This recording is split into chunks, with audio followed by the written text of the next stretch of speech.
Sa atin pong konklusyon tungkol sa pag-aaral dito sa buhay ni Cain, na ito po ang ating konklusyon.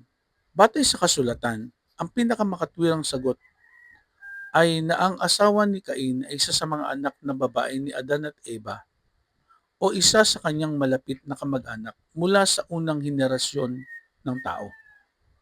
Ngunit higit pa sa tanong na ito, nais ng Biblia na ituro sa atin na ang Diyos ang pinagmulan ng buong sangkatauhan. Ang kasulatan ay may pagkakaugnay-ugnay kapag pinag-aaral lang mabuti. Mahalaga ang konteksto sa pag-unawa sa Biblia.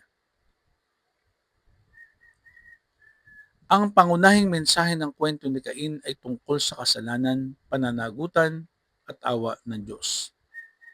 Maaari tayong magtiwala sa Diyos kahit hindi natin alam ang lahat ng detalye.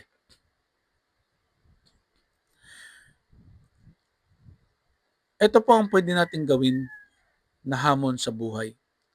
Sa linggong ito, maglaan ng oras upang magbasa ng Biblia ng may pag-aaral at pananalangin. Huwag lamang maghanap ng impormasyon, hanapin din ang pagbabagong nais gawin ng Diyos sa iyong puso. Magtiwala sa Diyos kahit may mga tanong na hindi pa ganap na nasasagot. Tayo ba'y manalangin?